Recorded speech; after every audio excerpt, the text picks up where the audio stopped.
Regional High School District Board of Education for December 18th, 2023. If you would please join me in a salute to the flag. I'll do that first. Pledge allegiance to the flag of the United States of America and to the republic for which it stands, one nation, under God, indivisible, with liberty and justice for all. Yes, could you please call the roll? Mr. Blundo. Here. Mrs. Varghese. Dr. Blundy. Here. Ms. Calderon. Here. Mr. Luisi. Mrs. Martin. Here. Mr. Stankus. Here. Ms. Steffens. Mr. Weaver. Adequate notice of this meeting has been provided by mailing copies of said notice to the record, filing copies of said notice with the municipal clerks of Hillsdale, Montvale, Rivervale, and Woodcliff Lake, and publishing said notice in the record on July 21st, 2023. We have routine matters. Mr. Stankus, can you give us a Finance Committee report? Yeah, well, they're going to do an overview tonight, but we did meet on the 11th, and we met with the auditors, and we went down the different numbers and everything else. It was a very productive meeting, and it's a pretty positive report. To your point, which we'll hear more about later Right. tonight. Okay. We have our student reports. Olivia G. from Pascack Hills. Good evening, everyone. My name is Olivia G., and I will be presenting the Pascack Hills Student Report for the month of December. For our first classroom item, Pascack Hills AP Literature students traveled to New York City Theater District on December 6th to view Teresa Rebeck's I Need That, a play with Danny DeVito, Ray Anthony Thomas, and Lucy DeVito. Set in modern-day New Jersey, the characters in this play, Sam and his daughter Amelia, along with their friend Foster, wrestle with loss and how it takes courage to move on from grief. This play was paired with Eugene O'Neill's play, Long Day's Journey into Night, and added a modern twist to the unit of study about home and family culture. Classroom item number 2. Students from Mrs. Maison's advanced sewing class crafted 10 beautiful dresses dedicated to Maui support services, created with passion and care in hopes that these dresses bring comfort and joy to the individuals who receive them. Students have poured their creativity and skills into each garment so that they will not only serve a practical purpose, but also serve as a symbol of care and support. Classroom item number 3. This year, Miss Corinne Gamgort, our business education teacher, was recognized as the Teacher of the Year, and the Educational Service Professional of the Year is Miss Jennifer Zimmerman, our Student Assistant Counselor. Congratulations to our Teacher and Education Services Professional of the Year, and thank you so much for all that you have done for our school community. Classroom item number 4. On December 6th, the Pascack Hills Chamber Choir and Concert Band made a long-awaited journey to Orlando, Florida, to share their music on a global stage. On November 7th, the concert band was brought backstage to Disney Imagination Campus, an opportunity that allowed band members to learn how to contribute to guest experiences at downtown Disney. The band then performed repertoire including Star Wars: The Marches by John Williams and Jerry Brubaker, and Pirates of the Caribbean by Klaus Badelt and arranged by Ted Ricketts on the waterfront stage for an audience of people from all around the world. The following day, the chamber choir was featured at Icon Park in downtown Orlando, singing songs that included The Circle of Life by Lebohang Moraik and Hans Zimmer, and arranged by Roger Emerson, as well as O Come All Ye Faithful, arranged by Pentatonics in front of the iconic Ferris wheel. Co-curricular item number 1. The Project Patterson Toy Drive is a long-standing Pascack Hills High School tradition that embodies the spirit of community and giving. Each year, the students, faculty, and community at large rally to support this significant endeavor. Project Patterson works in collaboration with the New Jersey Community Development Corporation, a nonprofit organization based in Patterson dedicated to community outreach and engagement. The toys we collect are distributed directly to families in need during a holiday celebration hosted by the NJCDC. Last year, our collective efforts resulted in a remarkable 1,574 toys, and this year we've set an ambitious goal to surpass 1,500 once again. The call is for new unwrapped toys for children aged from infancy to 12 years old. Pascack Hills students actively engage in the process by visiting the NJCDC to assist in organizing donations and boxing the gifts for families. Co-curricular item number 2. On Wednesday, November 29th, Music and Harmony filled the Alexander Kasser Theater at Montclair State University as it hosted performances by various choral ensembles, including the Pascack Hills Chamber Choir. Their performance was part of the NJSMA High School Choral Festival, a collaboration of high school choirs around North Jersey. The choir received live feedback on their pieces by clinicians Dr. Heather J. Buchanan and Deborah Mello, two accomplished Montclair University's faculty members. And for our first athletic item, for the first time in Pascack swim history, the Pascack girls swim team defeated Northern Highlands, and 2 wins from Amanda Bramley in the 500-yard freestyle and 100-yard backstroke led the team to a victory in their season opener. Athletic item number 2, winter track went to the Jambar Coaches Hall of Fame Invitational this past weekend. Congratulations to Maura Alden for placing first in the girls' 55-meter hurdles and third in the girls' long jump, Ben Mandler for placing first in the boys' pole vault, Peter Priestner for placing second in the boys' 400-meter, Michael Dow for placing third in the boys' pole vault, Ben Malone for placing fifth in the boys' pole vault, Kira Hickey for placing fifth in the girls' 1,500-meter and girls' 1 mile, and myself, Olivia G., for placing sixth in the girls' triple jump. And for our last athletic item, congrats to the Pascack Girls Swim for making the NJ.com top 20 in the state rankings. Keep it up. And for my joke of the day, in honor of the holiday season, what's a snowman's favorite breakfast? Frosted Flakes. Oh, there you go. Thank you. Thank you, Olivia. And from Pascack Valley, Madeline Gibbs. Hi, good evening. My name is Maddie Gibbs, and I will be presenting the Pascack Valley Student Report for December. For classroom items, classroom item number 1, junior Eddie Gersick on tuba and sophomore Caroline V. on trumpet both finished first chair on their respective instruments for this year's Bergen County Band. They will perform a challenging program of music with the ensemble on January 14th at Bergenfield High School. Classroom item number 2. The Chamber Jazz Ensemble collaborated with PV's music technology class to convert the PV band room into a recording studio on December 5th. The group recorded 3 songs by the jazz composer Charles Mingus for their entry into this year's Mingus National High School competition. If selected, the PV Chamber Jazz Ensemble will compete in the final in February in New York City. Item number 3, Abigail Comer, Lila Dogoff, Olivia Glasser, Angelina Graham, Sarah Mostowski, Madeline Wu, Marcus Koshi, Anthony Lukai, Kevin McNamara, Tyler Miniker, Nathaniel V., and Moshe Piotrowski completed in a STEM League challenge on December 5th at Paramus High School in a challenge entitled Engineer the Flow, Master the Momentum. Students were tasked to design and fabricate a robotic arm that moved by water power using Pascal's principle. The boys' team earned 3rd place. Our students will be competing next in February at Bernards High School. In addition, PV will be hosting a STEM League challenge in April. For item number 4, students in the PV Graphic Design 2 class were presented with the unique live design challenge by Hillsdale Police Chief Sean Smith to redesign the police's department letterhead. The students went through an elaborate design briefing process, trying to identify what Chief Smith desired in the new letterhead. The students initially created nearly 200 different hand-drawn sketches that were reviewed by Chief Smith.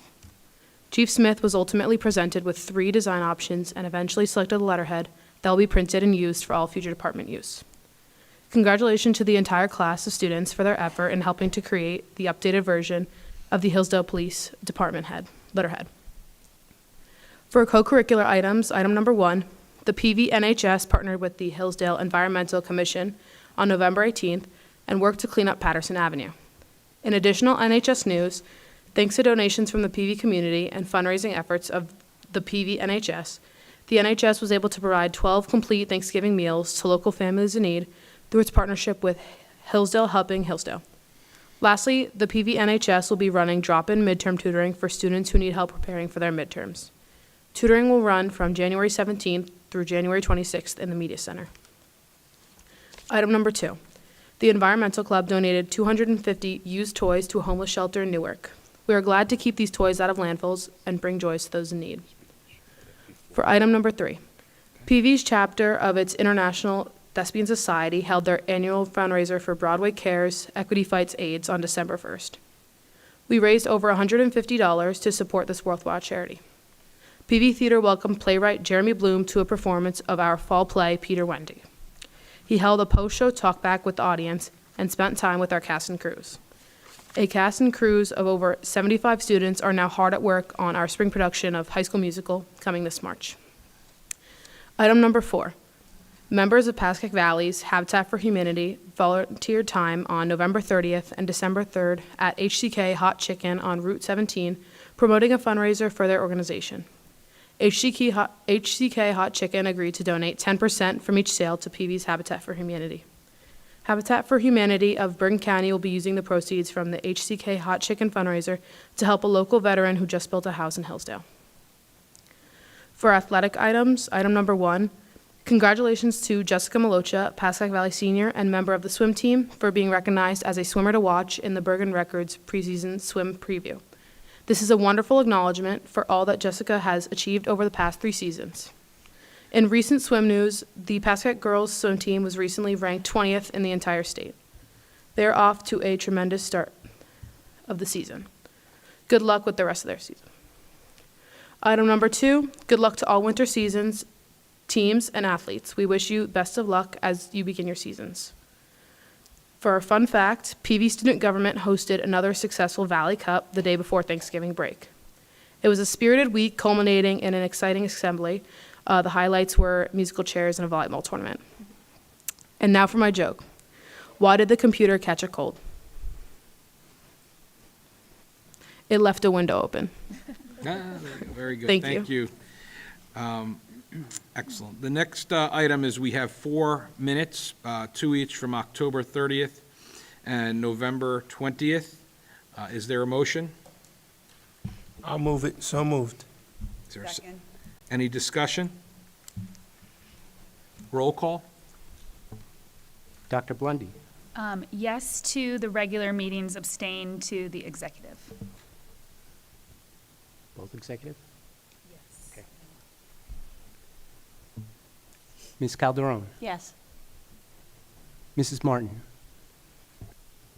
Abstain from November and approve October. Mr. Stankus, Yes. Mr. Weaver, Mr. Blendo, Yes. I'm going to go out of order for selfish reasons and move item 7, because we have a nice audience, and I'd like to have as many people hear about this before you all leave. So we do have one board member who chose not to seek another term, and we were very lucky to have her serve with us for 3 years. And contribute in many, many ways. I know she's going to say a few words in a moment, but what sticks out to me for you, Kelly, Dr. Blundy, is your consistent tie into student wellness. Didn't matter what we were talking about, you cared about everything, but you always had that angle of how is this going to affect student wellness? And you're very consistent, and I think you kept us all on point on that topic and everything we do.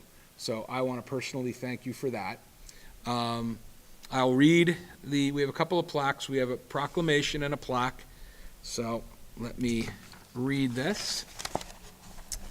Whereas Dr. Kelly Blundy was elected to serve as a Woodcliff Lake representative to the Pascack Valley Regional High School District Board of Education starting in January of 2021 and did serve until December 2023.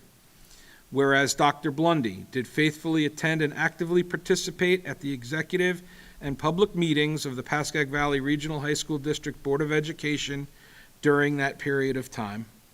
And whereas Dr. Blundy did serve as a committee member of the Pascack Valley Regional High School District Wellness and Safety, Equity, Communications, Negotiations, Policy, Curriculum, and Instruction, and Technology Committees. And whereas Dr. Blundy supported staff, students, and the community in her actions to move our entire school community forward in the right direction.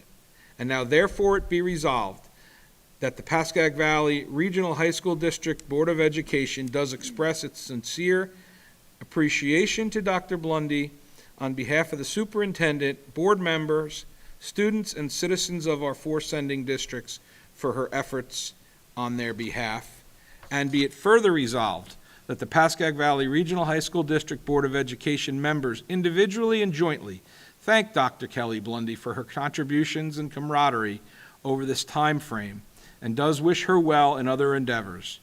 Be it further resolved that a copy of this resolution recognizing Dr. Kelly Blundy be spread upon the minutes of the Pascack Valley Regional High School District Board of Education.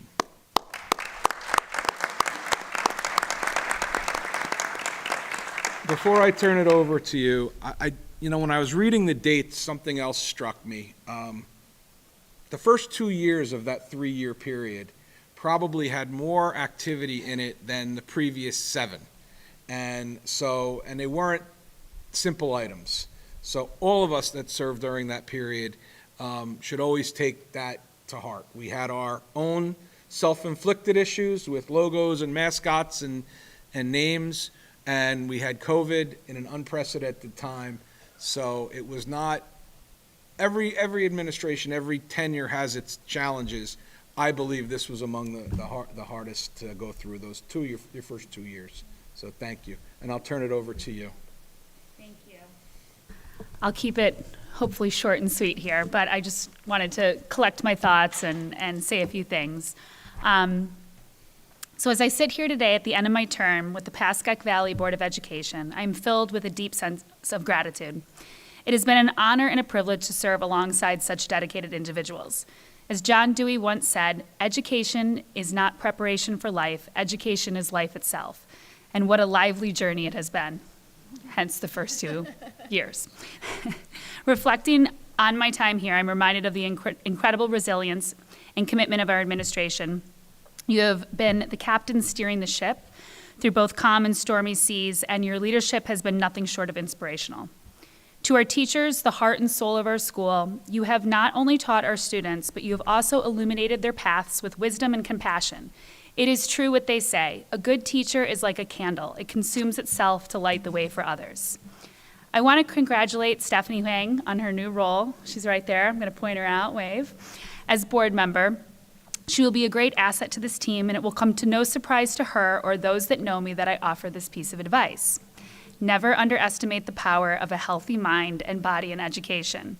Encourage and support initiatives that foster health and wellness, because a well student is a well learner.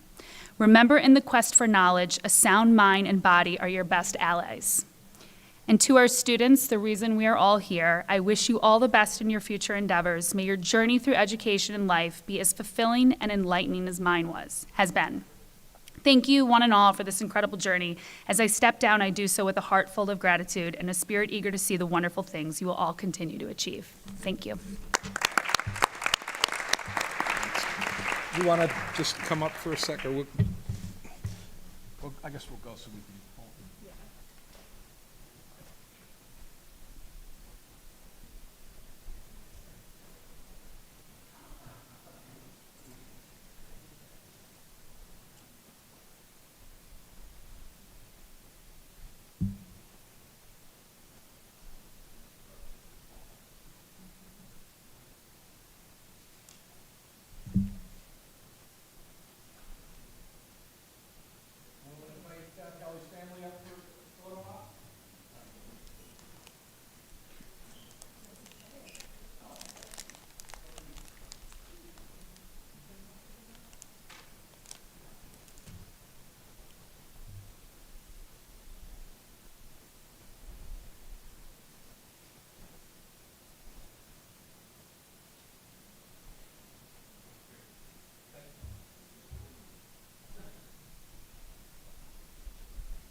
Photoshop it out.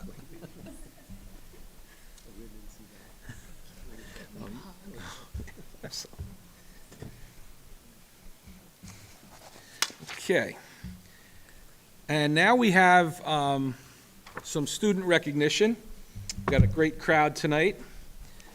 We will start with the Governor's School of New Jersey.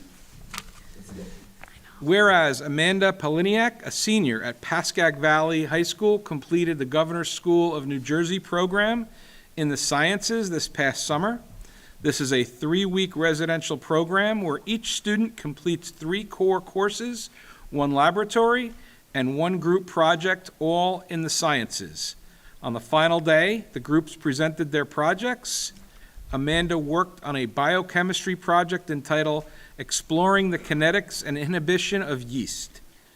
Aldo keto reductases. You should have done this. Aldo keto reductase. Therefore be it resolved that the Pascack Valley Regional High School District Board of Ed recognize and commend Amanda for her outstanding achievement.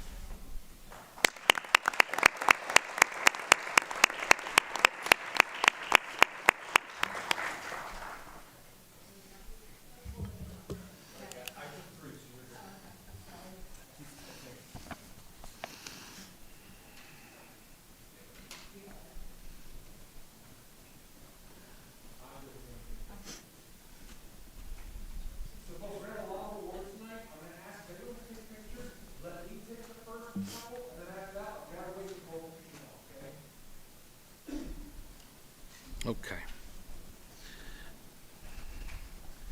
Next award is the AP Scholar with Distinction. Whereas Toluwani Boisidi and Alexander DiBiasio, seniors at Pascack Valley High School, are advanced placement scholars with distinction. These students received an average score of at least 3.5 on all AP exams taken and scores of 3 or higher on 5 or more of these exams. Now therefore be it resolved that the Pascack Valley Regional High School District Board of Education recognize and commend Toluwani and Alexander for their outstanding achievements.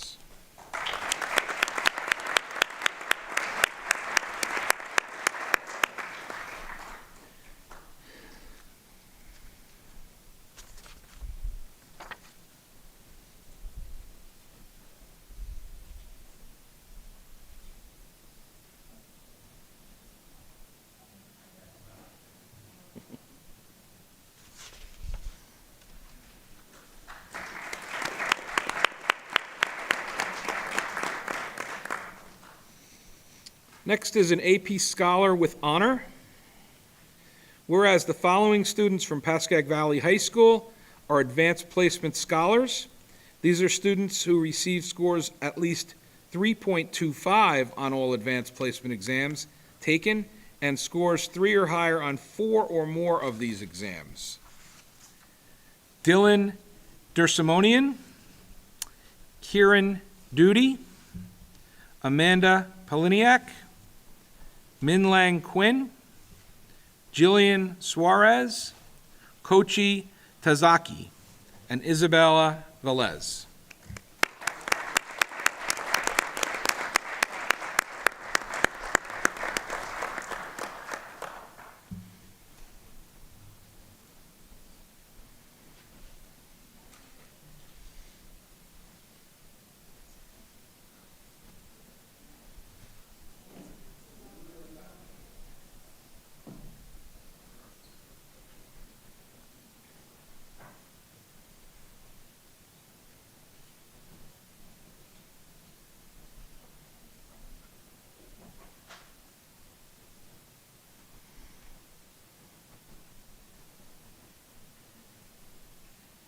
Okay.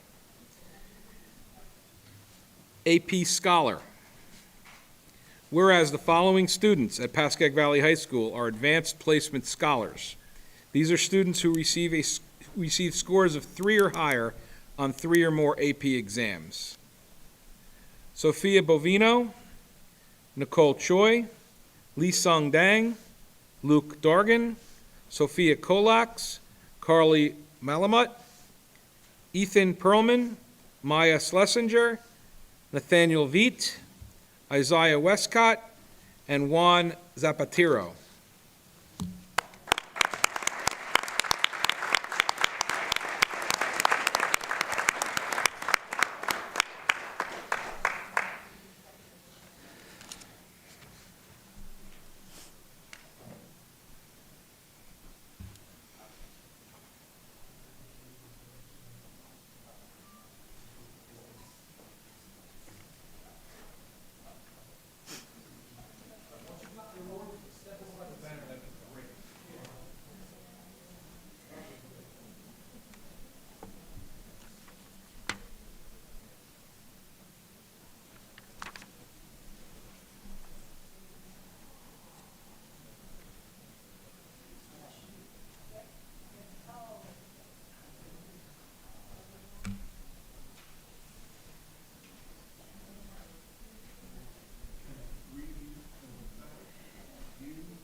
Okay.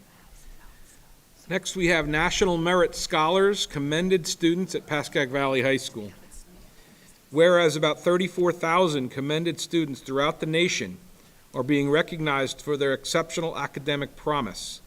Commended students placed among the top 50,000 students who entered the 2023 competition by taking the 2021 preliminary SAT National Merit Scholarship Qualifying Test. Toluwani Wasidi, Alexander DiBiasio, Kieran Duty, Ming Lang Quinn, Kochi Tazaki, Isabella Velez, Isaiah Westcott.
Okay, next is the Bergen County Band. Whereas Carolyn Veit, a sophomore at Pascack Valley High School, has been selected to play first chair trumpet, and Eddie Griesick, a junior at Pascack Valley High School, has been selected to play first chair tuba with the Pascack Valley High School Band. Now therefore be it resolved that the Pascack Valley Regional High School District Board of Ed recognize and commend Caroline and Eddie for their outstanding achievements. We also have the Bergen County Choir, whereas Ashlyn Choi and Matthew Kovacs, both sophomores at Pascack Valley High School, have been selected to be part of the Bergen County High School Choir. Now therefore be it resolved that the High School District Board of Education recognize and commend Ashlyn and Matthew for their outstanding achievements.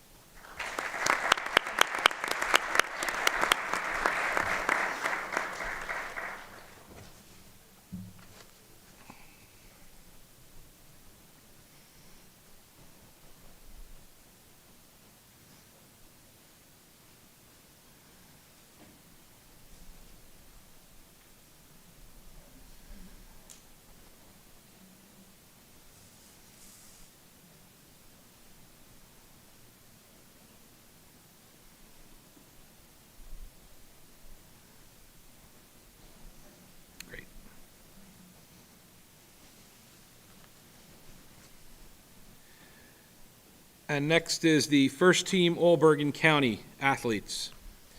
Whereas the following students were selected to the first team All-Bergen County. Third time for Amanda Poliniak for girls soccer, Tara Stewart, girls soccer, Stephen Gifford, boys soccer, Kevin Regula, football, Patrick Kurtz, cross country and Bergen County cross country Division B champion, Hope Gasparino, gymnastics, and Kira Jennings, gymnastics.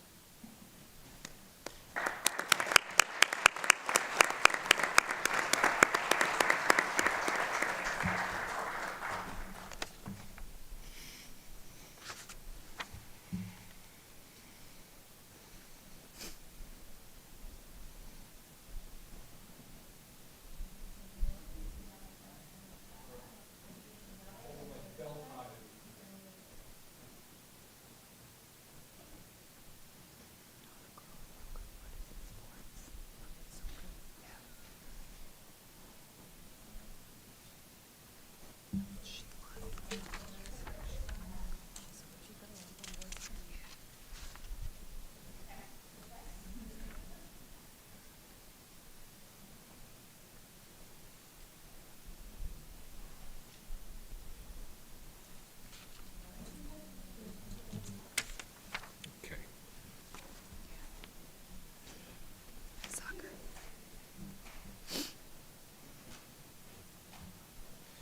Okay. Next, we have the Super Football Conference Steve D. Gregorio Young Man of the Year Awards. Whereas Tyler Duffy, a senior at Pascack Hills High School, and Colin Foley, a senior at Pascack Valley High School, are recipients of the Super Football Conference Steve D. Gregorio Young Man of the Year Award. This award was established in 2017. New Jersey's Super Football Conference is the largest high school football conference in the United States, with 111 public and non-public teams in 7 counties. Based on various attributes that were core to Steve DiGregorio, the award emphasizes community service, selflessness, leadership, academic standing, and a positive attitude.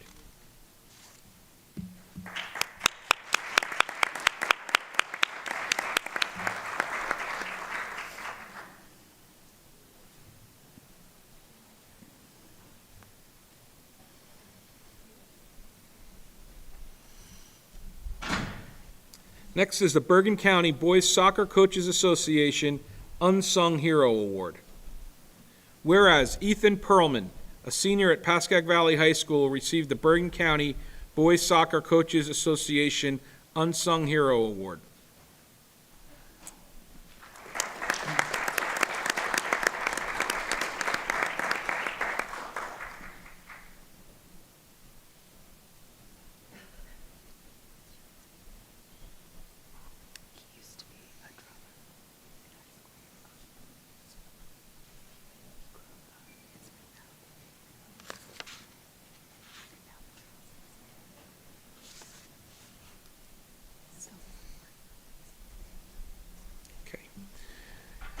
The Garden State Press Awards to the Trailblazer at Pascack Hills High School. Whereas the Trailblazer, the Pascack Hills High School student publication, was recognized for the following at the Garden State Student Press Awards. Media Awards, first place for social media presence. Individual Awards, Paige Giannopoulos, third place in in-depth reporting on Masha Amini's death, the state of Iran, and its online discussion. Ethan Kaufman, fifth place in review writing, every Lana Del Rey album ranked. Thomas Samohas, eighth place in news writing, Turkey-Syria earthquake brings fourth global response. Now therefore be it resolved that the Pascack Valley High School District Board of Education recognize the staff of the Trailblazer for their outstanding achievements. Did I miss one? The media awards. Okay, I apologize. Social, where are they? They're not there, right? So that wasn't me. I'll find it somewhere else. Am I wrong? Do you want There, us? it's in the agenda, I have it there. I apologize for that. That's individual awards, Olivia G. and Caitlin Verdi, editors-in-chief, and social, yeah, that's it. Okay. First place social media presence.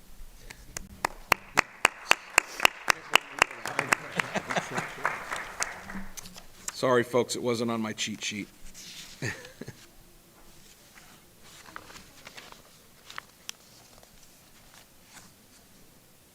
worry, that's why we're here. My last meeting as president. Ginny's problem.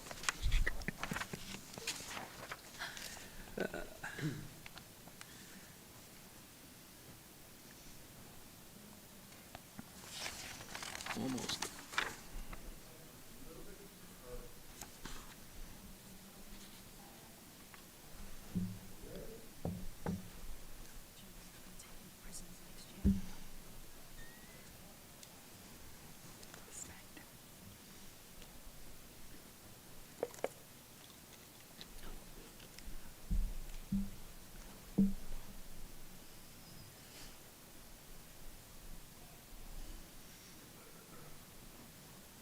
Great.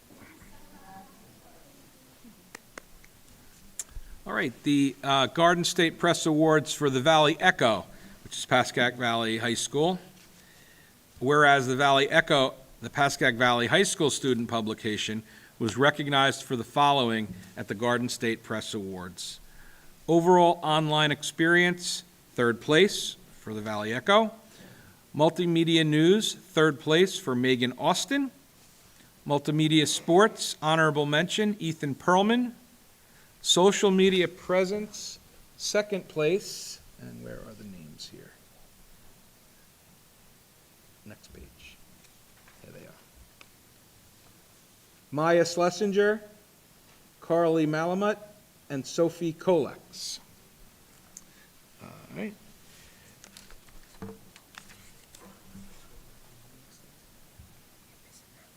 Okay, and overall online excellence, Maya Schlesinger, Carly Malamut, Sophie Kolex. I just want to make sure I got that. News writing, Division A, third place, Sophie Kolex, Carly Malamut. The legacy of Zach Letary lives on at benefit basketball games on Sunday.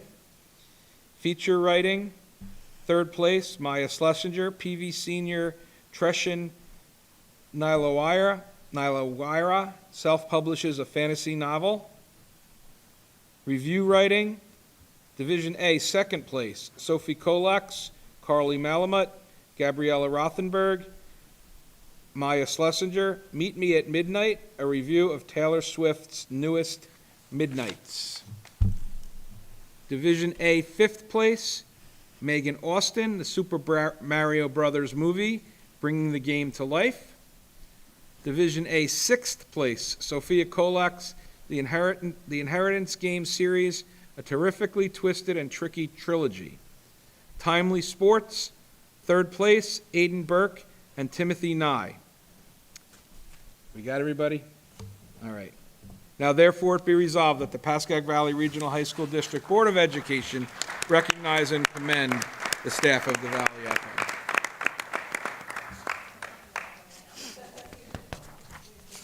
Damn, I was doing good too. You did a good job. Good job. It's a long one.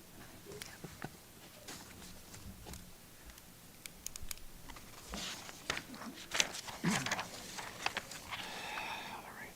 I did that. Is the auditor here? Oh, jeez. Yes. At least it's not that far. I know.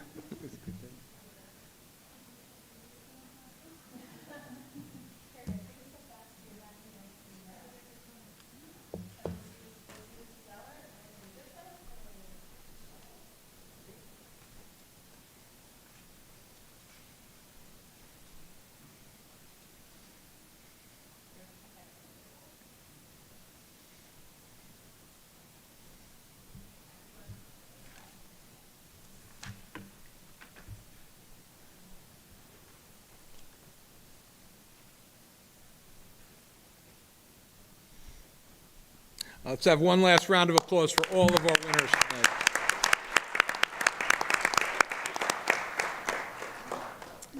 Folks, you are more than welcome and wanted to stay. We'd love to have you stay, but that's the end of the recognition part. We have our audit presentation coming up and then some routine matters, but you're more than welcome to stay. If you want to leave, now would be a good time. You're welcome. Oh, jeez.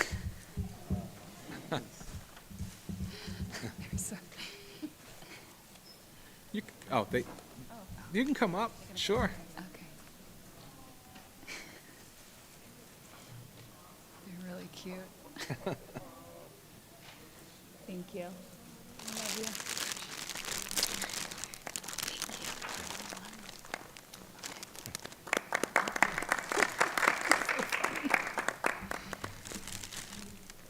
Please not be done. That's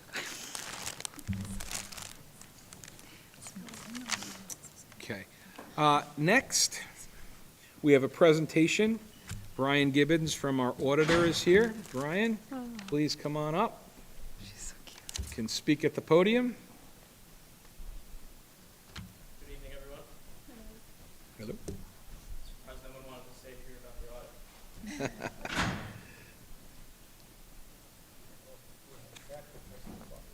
the audit. There we go. Good now? So I just wanted to start by saying thank you to Yaz and the rest of the business office for doing another great job again this year. They're really a huge help for everyone, and it's just a testament to making the audit go extremely smoothly year after year so far. So thank you again.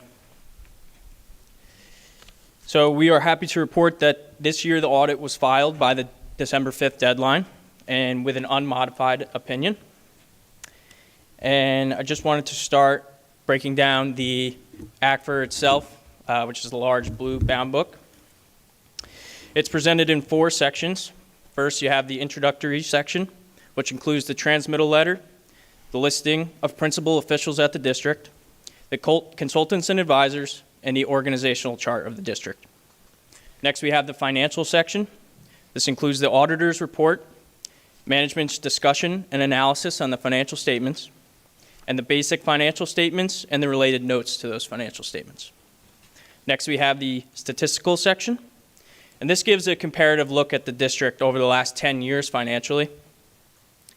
And lastly, the single audit section, and this covers all the various reporting requirements for the federal and state grant and other funding sources that the district receives.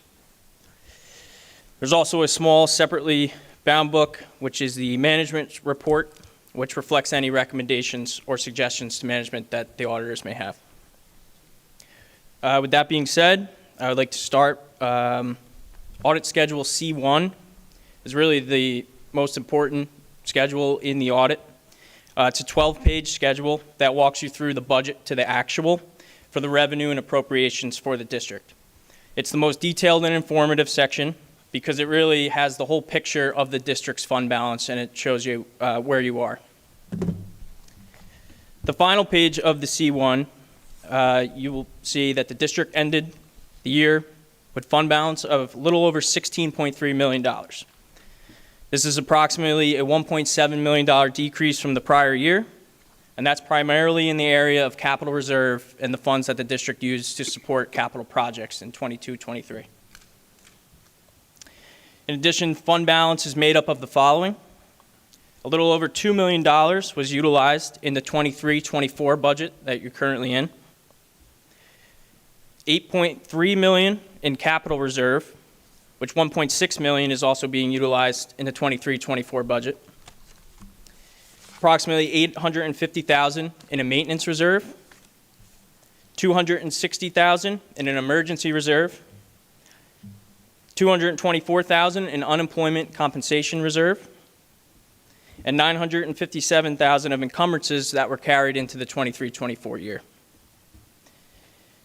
And almost $2.5 million of unassigned fund balance, which is the maximum allowed by the state, which is 2% of your total expenditures. So that left the district with excess surplus in 22-23, which will be utilized to support the 24-25 budget of a little over $1.4 million. Some additional financial highlights. The district received and spent approximately $2.9 million in federal, state, and local grants, which are accounted for in the special revenue section of the ACFR. Moving on to the enterprise funds, which is your food service, the milestone program, transportation, park academy. Overall, all of the programs in the enterprise funds continue to increase their overall net position by approximately $400,000 in the past year. Specifically, food service increased a little over $82,000. The milestone program increased $186,000. Transportation program increased $59,000, and Park Academy increased $68,000. So looking at the management report, which is a smaller separate report, this year we do have one formal recommendation. It was a small isolated housekeeping item that was required corrective action, which has since been resolved by the district moving forward. As in prior years as well, we do have a couple suggestions to management in the report, and these are mostly deal with items that are not necessarily a direct issue that the district is experiencing, just something that we see in other districts, and we just want to bring it to your attention to possibly get in front of anything that could potentially in the future rise to an issue. The first one deals with the COVID-19 federal funds that the district has received for the past few years. We anticipate at some point there's going to be some level of a desk review from state and or federal agencies that will come in and do some sort of review or an audit very similar to the audit, in addition to what we also perform on an annual basis. The next one deals with food service management company records. So we're just saying in here that we've seen kind of a thing throughout other districts and state this year that we're just suggesting that the district reconcile the district's accounting records with the food service program to the food service management company's records on a monthly basis, just to make sure everything lines up and it's okay. And again, not necessarily anything that we saw with the district specifically, just in general. The next deals with the deficit in the operations of the enterprise funds, and that is the Region 2 Transportation Fund and the Milestone Program. Region 2, really what causes the deficit is we have to record the applicable net pension liabilities for the transportation employees. And just because of the size of the pension liability allocated to that program, it puts that fund in a deficit. But other than that, it does not indicate any financial difficulties for that program in its own. The Milestone Program also partially relates to the recording the pension liability, as well as we kind of spoke in the financial meeting, just how the district is charging themselves for the program. But as I said, mentioned earlier, the program increased in that position in the current year, so the district's already working to resolve this over the next couple of years, and it's trending in the right direction. So other than that, everything looked really good. And I just wanted to say thanks again for having me up. And if there was any questions, here. Anybody have any questions? Thank you, Brian. And as always, you could reach myself or Valerie Dolan, the partner, contact information at the office or anything. If anything ever comes up, if you have any additional questions. Yep. Brian? Sure. Thank you very much, and I apologize. I sent Brian to the wrong school, so took him a little bit out of the way, but he came here on time. I met the theater committee or something in there, so I didn't know if that was the meeting my or not. apologies for your extra travel. No worries. Great. Thank you, everyone. Thank you. Thank you. So we're going to be open to the public for the first time tonight, and the first time it is on agenda items only. Citizens are invited to make comments regarding agenda items and are limited to 3 minutes, according to the Pascack Valley Regional High School District Board of Education policy. Persons wishing to speak must, upon being recognized, rise, sign in, and state their name, town of residence, and which agenda item they are referencing. We are open to the public. I see no hands. Oh, okay. I'm sorry, the podium's in my way. If it's on an agenda item, you can come up. There will be a second open on everything, any topic. All right, so with that restated, is there any members of the public that wish to speak now on an agenda items? Okay, seeing no hands, we'll close to the public. We have 3 consent agenda items under policy. Is there a motion? So moved. Any discussion? Roll call, please. Dr. Blundy, Yes. Ms. Calderon, Yes. Mrs. Martin, Mr. Stankus, Yes. Mr. Weaver,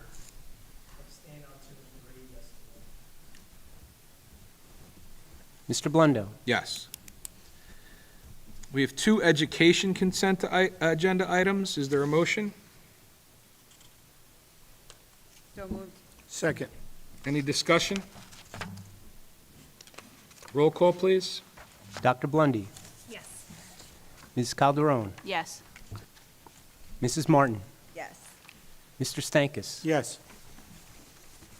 Mr. Weaver, Yes. Mr. Blundo, Yes. All right, we have 20 consent agenda items under human resources, one of which is a supplementary, which was provided, but there are 20 in total. Is there a motion? Is there a Second. Any discussion? Roll call, please. Dr. Blundy, Yes. Ms. Calderon, Yes. Mrs. Martin, Yes. Mr. Stankus, Yes. Mr. Weaver, Mr. Blundo, Yes. We have 22 consent agenda items under finance. Motion, please. So moved. Any discussion? Roll call? Dr. Blundy, Yes.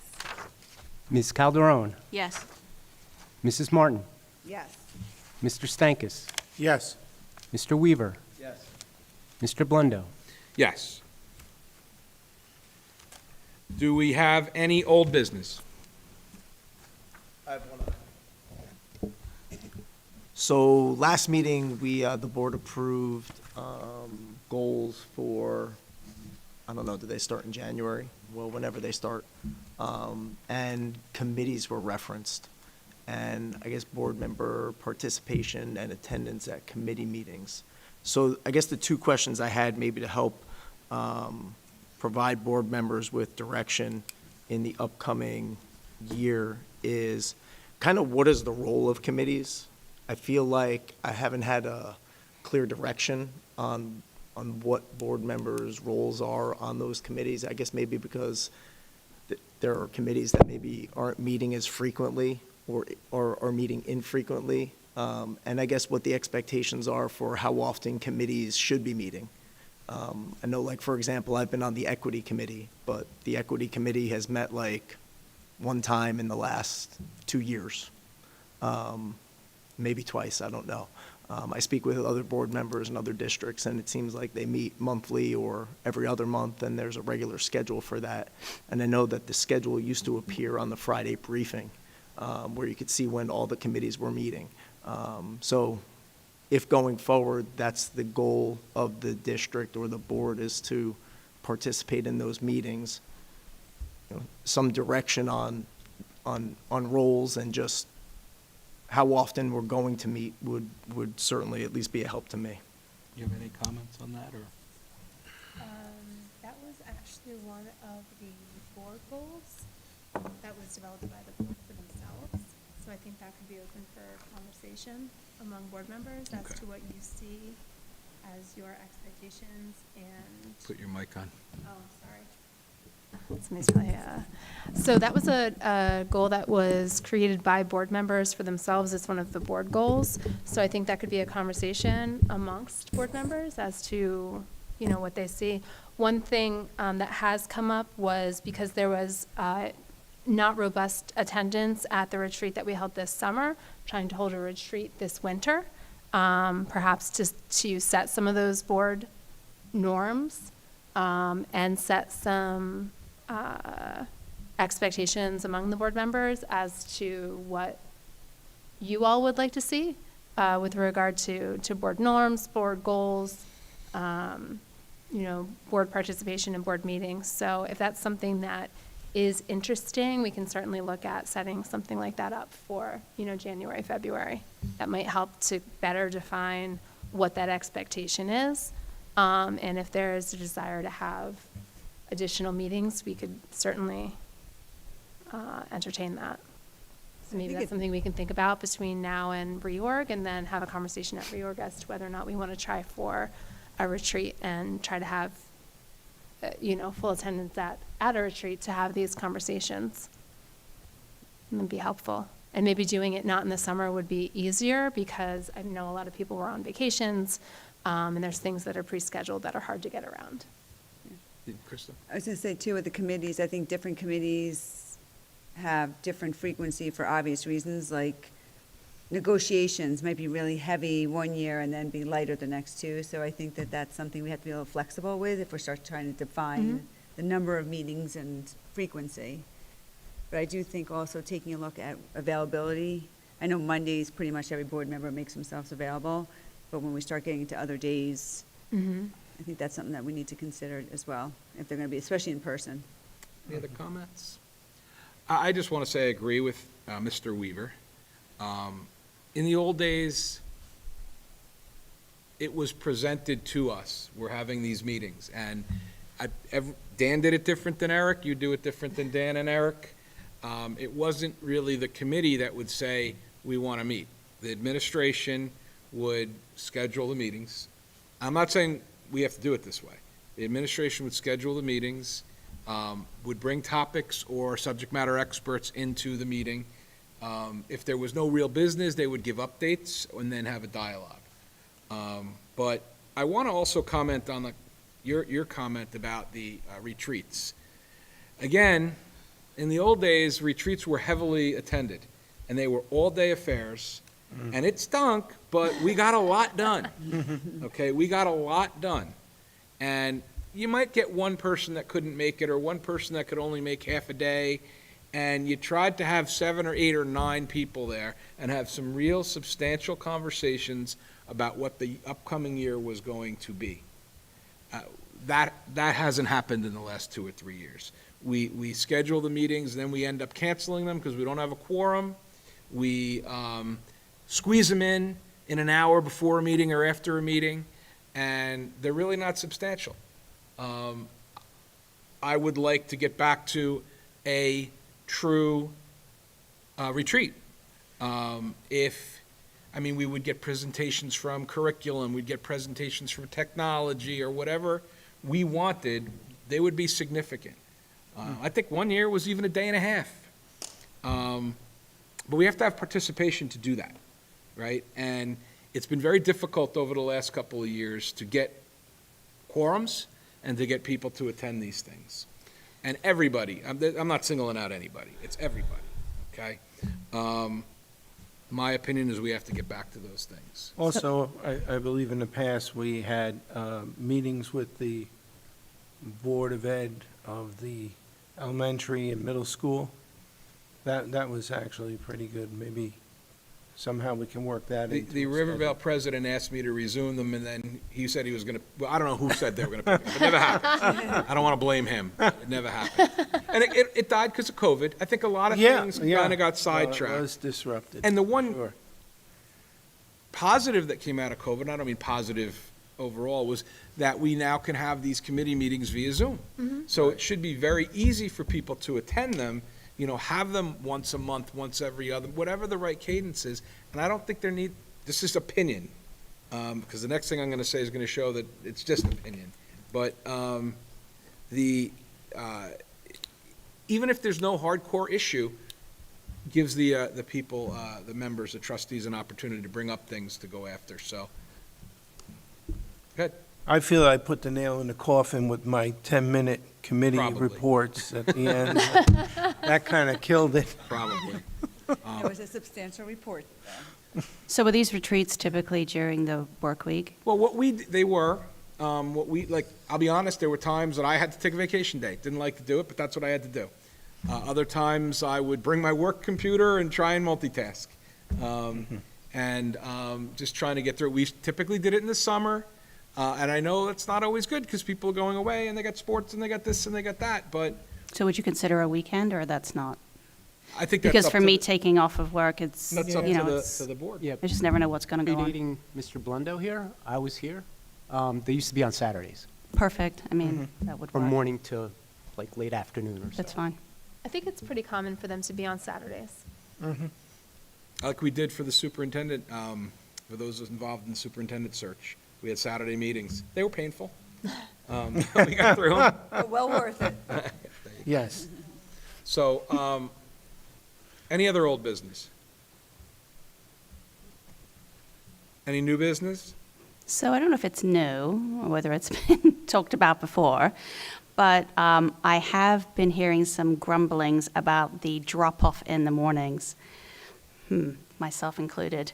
Bills? Yeah. So with all the development that's going on, right, it's just going to get worse and worse and worse. And this morning, granted, it had rained last night, so of course I kicked Charlie out of bed really early this morning, said we have to leave by at least 22, latest quarter to. We left at 22. I got here at 8. It was insane. Yeah.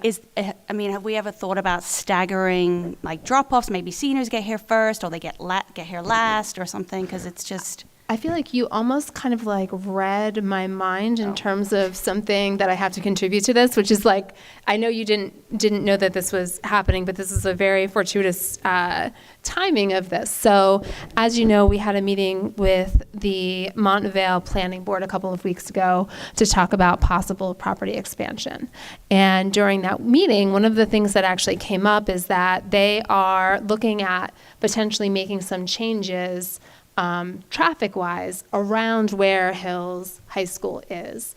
And they said that once they had a public plan for some of the traffic changes that they were investigating, not that they're necessarily doing them, but investigating, they had asked if we would actually consider contracting with a traffic engineer specifically to look at the drop-off times specifically at Hills.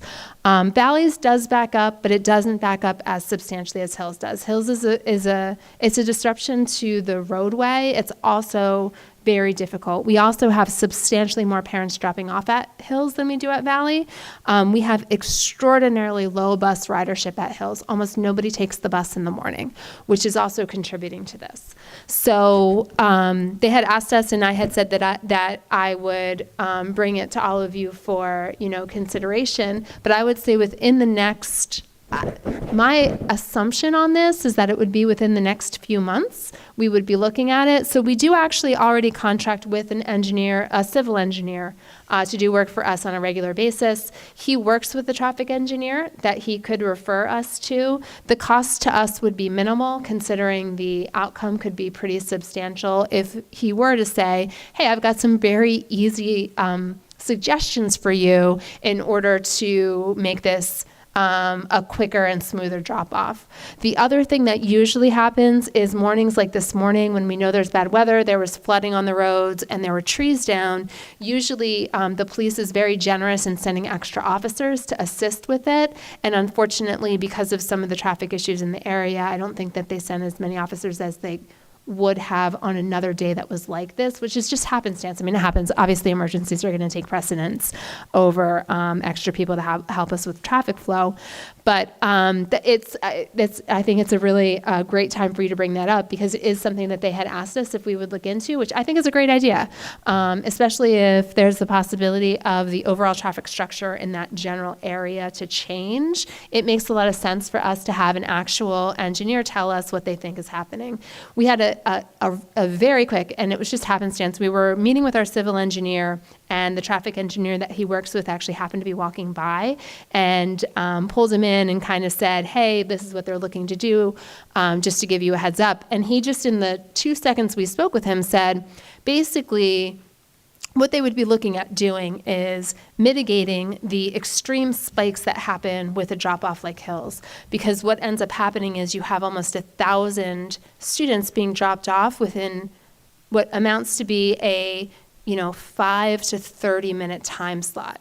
And he said that with schools, what's really interesting is that that type of traffic pattern doesn't exist anywhere else. So you might have a lot of people exiting, say, a religious facility, or you may have a lot of people exiting a shopping market at around the same time, but you usually don't have 1,000 people all at once within an extraordinarily short time frame, which creates some issues that he has helped other schools deal with and mitigate. So I'm kind of excited to see if he has some opportunities. I know sometimes when I'm going over to Hills, if I if I leave our office around 7:30, 7:45, it gets backed up. It gets backed up almost all the way down to the elementary school. So it definitely is something that if there is a way to mitigate it, I think everyone would be open to hearing that. So I appreciate you bringing that up, and it's definitely something on our radar and something that hopefully we can have at least some input on in the next couple of months. So thank you. Thank you. Any other new business? I just want to, I think many of you know this, but next year, entering my last year in my term, I think it's a good time to, first of all, you might have wanted to do this anyway, but to turn over the presidency to someone else. So I'm just going to say I won't be here on the reorg meeting. So if anyone intended to nominate me, I am going to ask you not to. If you weren't, I'll never know. But I will serve out my term as a trustee, but I think it's time to hand the gavel over to whoever else is interested and whoever you all choose. So I just wanted to make that point, since I won't be here to say it myself on January 4th. Any other new business? Okay, we are going to open again to the public.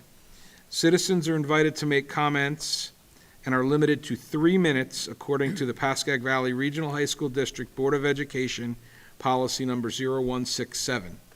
Persons wishing to speak must, upon being recognized, rise, sign in, and state their name and town of residence. This section is open to any item at whatsoever. So we are open to the public. Ma'am?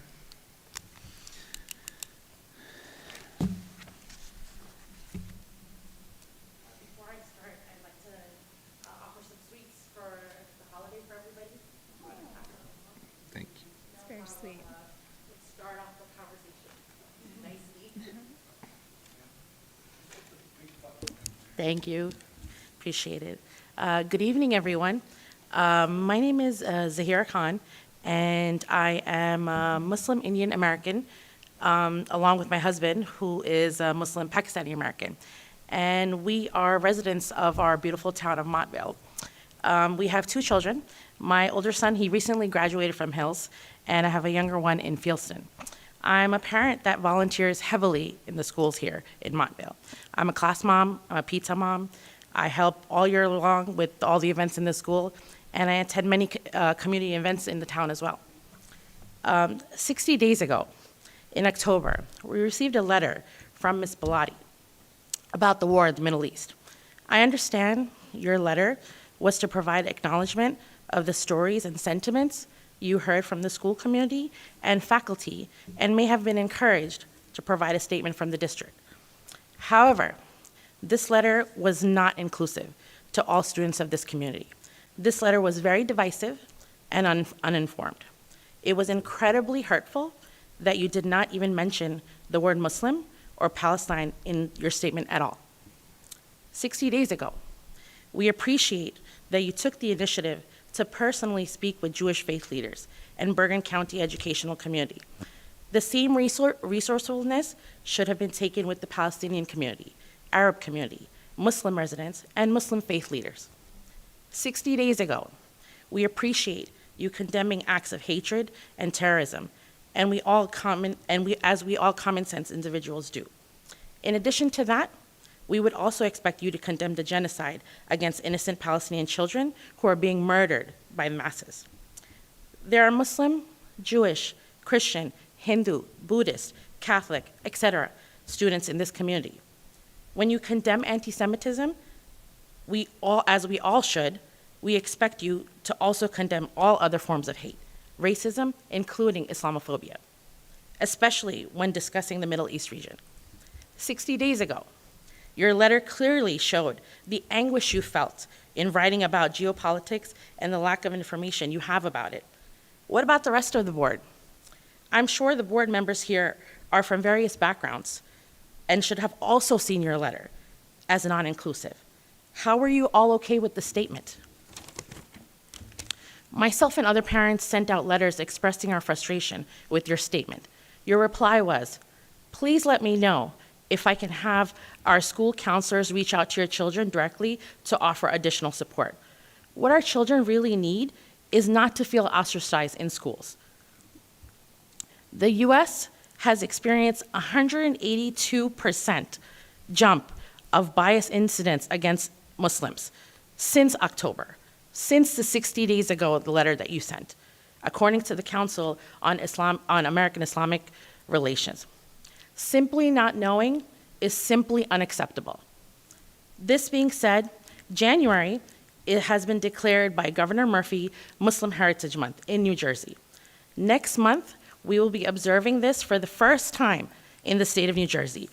I am a liaison with the Muslim Heritage Month community in Bergen County and would like to officially invite you all to our first Muslim Heritage Month Expo on January 7th. Ma'am, if you could wrap up only because of our policy, I'll give Paragraph. you a few more moments, absolutely. Thank you, I appreciate it. It will give you a chance to learn and reflect about the long-standing Muslim contributions in areas of literature, math, science, music, food, and more.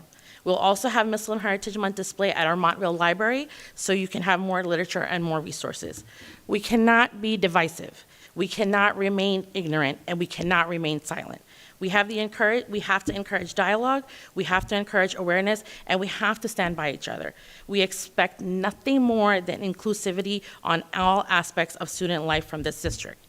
Thank you. I'd like for you guys to wait to respond until we all finish our speech. Thank you, appreciate it. Okay, we are still open to the public.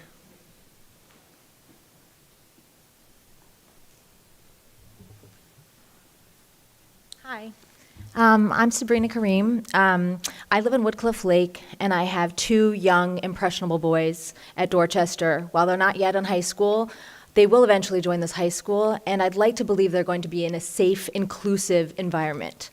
As an Indian American Muslim woman, I was admittedly shocked and saddened by your letter, Ms. Bellotti, and I spoke to you about it. I would have much preferred no email at all than an unbiased message. Or an unbiased message of peace. I emailed you and I called you about this. I asked for a follow-up message but never received one. You said that you didn't know any other Christian or Muslim faith leaders and that's why you didn't reach out to them. So I introduced you to two Christian faith leaders and a Muslim leader, and you did not reach out to either of them. You had mentioned in your letter that you'd spoken to all those affected by these events, but you intentionally excluded any Palestinians, Christian faith leaders, or Muslim leaders in your communications. Palestinians are both Christian and Muslim, and to discount their pain and suffering in this war is to discount them as human beings. This is not inclusive, American, or in keeping with the spirit of education, welcoming, including all viewpoints. I appreciate you condemning acts of hatred. In addition to that, I would also expect you to condemn the hate speech used against Palestinian Christians and Muslims right now. They are being called children of darkness, animals, subhuman animals, human shields, Amalek, and collateral damage. This is hate speech that dehumanizes them and all who identify with them. I appreciate you condemning anti-Semitism, but I didn't see any mention of anti-Muslim bigotry or Islamophobia. Anti-Muslim hate crimes are through the roof. A child was stabbed in Chicago. A Pakistani Muslim doctor was stabbed to death in Texas. 3 young Ivy League Palestinian college students were shot in Vermont, one of whom is now paralyzed. And most recently, a school teacher in Georgia threatened to behead a 13-year-old child who asked about his Israeli flag that was in his classroom. Again, I agree that the school does not need to weigh in on international events, but if you do, it is imperative that you consider all people affected by such international events. October 7th was a nightmare for Israelis and the Jewish people and humanity. I would not wish that upon any human being. October 8th, 9th, 10th, 11th, 12th, 13th, 14th, the rest of October, all of November, all of December to date, over 70 days have been a nightmare for Palestinians, Arabs, Muslims, indigenous, black, brown, people all over the world. It has unearthed our generational trauma from colonial violence, oppression, and genocide that has happened to all of our people and sadly is concurrently happening in the Congo, Sudan, China, and Myanmar. To ignore our pain is to discount us as human beings. We are struggling with the sanctity of our mental health as we continue to see the violence unfold daily. We see blown up bits of children with their names on their limbs to identify them, crushed bodies under the rubble, and skin burned off their bodies from white phosphorus. We struggle with our place in this world that doesn't value our lives. And we fear for our children in our communities when even our schools that are supposed to uphold the American promise that all men are created equal fail us. As we come to the I'm going to have to ask you also to wrap up now. Okay, I have just a little bit left. As we come to the end of the year, with Christmas less than a week and away, I implore you to make an inclusive statement to all your students. Jerusalem is a holy land to Christians, Muslims, and Jewish people. Palestinian Christians in Bethlehem are not even celebrating Christmas this year in honor of their brethren in Gaza. I implore you to issue an updated statement of peace and love for all. I implore you to mention our communities by name and to acknowledge our pain, if not for me, then for all of our impressionable children. Thank you.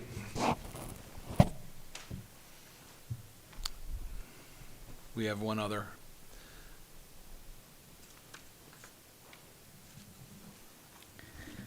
Hi, my name is Bushra Sheikh. I'm a resident of Woodcliff Lake, and I'm an Indian American Muslim woman.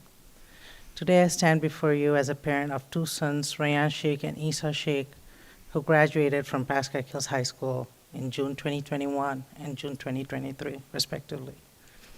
Additionally, I am a parent of two younger sons who are currently in elementary school and will be going, hopefully, to Pascack Hills. I want to share a glimpse of my journey from being an immigrant working tirelessly to support my education to achieving a leadership position in the corporate world, all while proudly embracing my hijab, breaking barriers and defying stereotypes along the way. This journey led me to Woodcliff Lake, seeking a better environment for my children. Today, I've gathered the strength to speak to you, as you are the influential figures in the education system of our district. As your decisions have direct impact on the lives of our children and our community.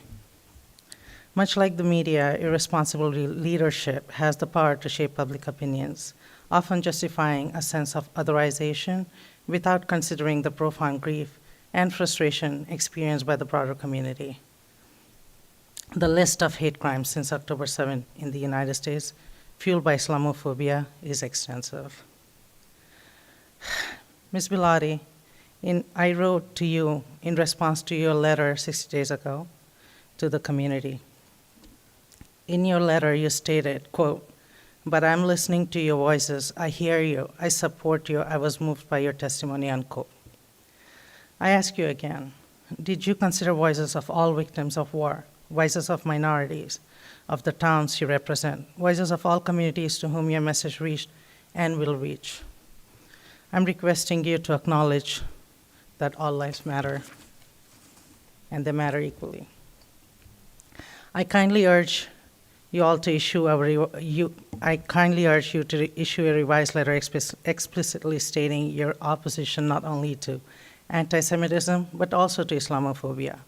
Please condemn not only the attacks on innocent civilians in Israel, but also those in Gaza. Irrespective of the majority in our community, I implore you to please exhibit consideration and responsibility towards the diverse student population whose lives are and will be influenced by your leadership.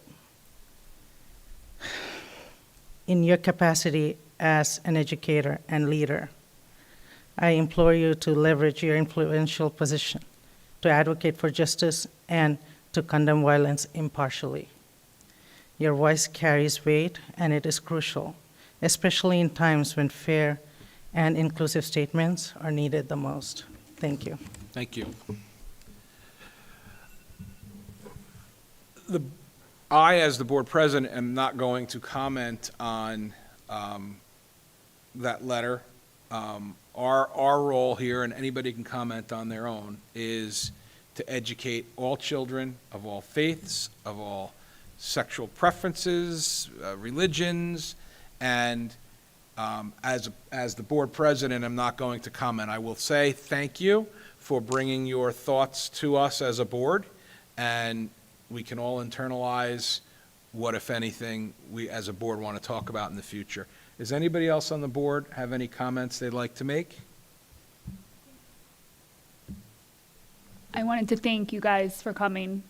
It takes a lot of courage and strength to come up and say everything that you said tonight. I would like more information on when you said in January the Heritage Month is. I think it would be great to be able to know what activities are taking place and so that we can get that out for people to know about it.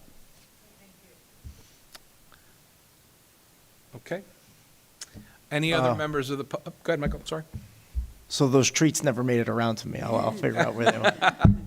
There they are. Thank you for coming out this evening. I do appreciate your words. As Dr. Blundy had referenced, if you could share information on the January 7th event with times and location, I'd certainly like to attend if I'm able. I want to thank you, too.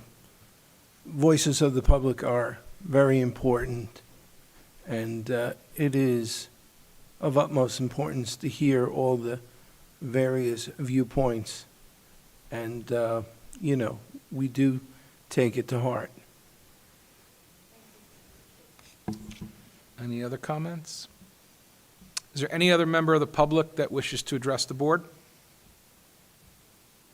Seeing no hands, I'm going to close to the public. Do we have any remaining executive session items? We do not, so we will skip item 17. So, was there something? I think it's only if anybody wanted it. All right, and we don't have it, right. So the next is a motion to adjourn. We're adjourned. To everyone.